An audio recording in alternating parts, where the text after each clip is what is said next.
You ever notice how we treat 40 hours a week like it's some kind of natural law? As if humans have been clocking in and out since the dawn of time? Spoiler alert, we haven't. Now imagine you're sitting in traffic at 7:30 in the morning, coffee getting cold in the cup holder, and you're wondering why this feels so fundamentally wrong. That nagging feeling isn't just Monday blues, it's your brain recognizing something the rest of society refuses to admit. Here's the thing nobody wants to say out loud. The 9 to 5 wasn't designed for your productivity or happiness. It was designed for factory owners in the 1920s who needed to synchronize assembly lines. And somehow, we've been pretending it's the gold standard for human achievement ever since. Picture this. You're more productive between 10 p.m. and midnight, but society's decided that doesn't count because it doesn't fit the template. Your best ideas come during a midday walk, but you're stuck in a fluorescent box because presence equals productivity, right? The biggest lie isn't even that you need to work these specific hours. It's that this arrangement is somehow inevitable, that there's no other way to organize human labor in the 21st century. Let's rewind for a second. Before the Industrial Revolution, people worked with the sun, with the seasons, with the rhythm of actual human needs. Sure, it was hard labor, but the idea that everyone starts and stops at the exact same time, that's a modern invention, barely a century old. Fast forward to today, and we've got the technology to work from literally anywhere at any time. Yet we're still cosplaying as factory workers from 1925. Makes perfect sense, doesn't it? Here's where it gets really interesting. Study after study shows that most office workers are actually productive for about 3 hours a day. 3 hours.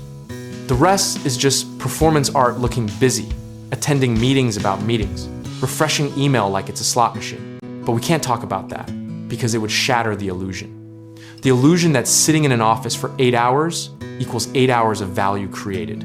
Now imagine you're a manager who's just discovered your team could accomplish everything in half the time. Do you send them home early? Of course not, because the system isn't measuring output, it's measuring obedience. The 9 to 5 is really just a daily test of compliance. Can you show up when we say? Can you stay until we release you? Can you pretend this makes sense? And here's the kicker. We've internalized this so deeply that we feel guilty for not being busy enough.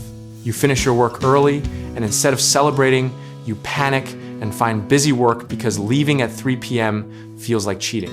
Think about how wild that is. You've completed everything required of you, but you still feel obligated to fill time because someone decided 8 hours was the magic number. The propaganda runs deep too. Every motivational poster, every productivity guru, every LinkedIn influencer selling you their morning routine, they're all reinforcing the same lie. Structure your life around work hours, not the other way around.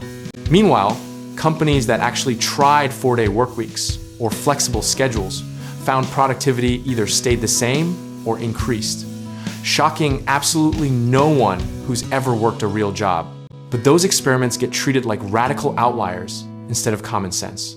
We write news articles about them like they're discovering fire, when really they're just admitting what everyone already knows. Presence doesn't equal productivity. Here's what's really going on behind the curtain. Management needs to feel like they're managing something, and it's way easier to track hours than to measure actual value. So we've built an entire economic system around visibility and time rather than results. Commercial real estate needs those office buildings filled to justify their existence. Rush hour traffic validates the infrastructure spending. The whole economy has arranged itself around this arbitrary schedule, and now we're stuck. You want to talk about environmental impact? Millions of people burning fuel to sit in buildings they don't need to be in, doing work they could do from anywhere, because we're allergic to admitting the emperor has no clothes. The pandemic should have been the wake-up call. Suddenly, everyone working from home, being just as productive or more so, proving that the commute and the cubicle were never essential. But what happened? Companies immediately started clawing everyone back to the office, not because productivity dropped, but because the control dropped. Can't monitor your employees as easily when they're not physically in front of you? The cognitive dissonance is staggering. The same executives who preach innovation and disruption can't imagine disrupting the 8-hour workday. The same companies that claim to value results somehow can't let go of measuring inputs. And we've become so conditioned that pushing back feels ungrateful. You want flexibility? What are you, lazy? You want to work when you're most productive? That's not how the real world works. Except it is how the real world works for executives, for consultants, for anyone with enough power to opt out of the system. They work when they want, where they want, and somehow they're still considered professionals. The rest of us are just supposed to keep pretending that being somewhere from 9 to 5 is a meaningful metric of our contribution to society. That our worth as workers and humans can be measured in blocks of synchronized time. Here's the truth, they don't want you thinking about too hard. We've optimized work schedules for everything except the workers. Factory efficiency? Check. Real estate utilization? Check. Management convenience? Check.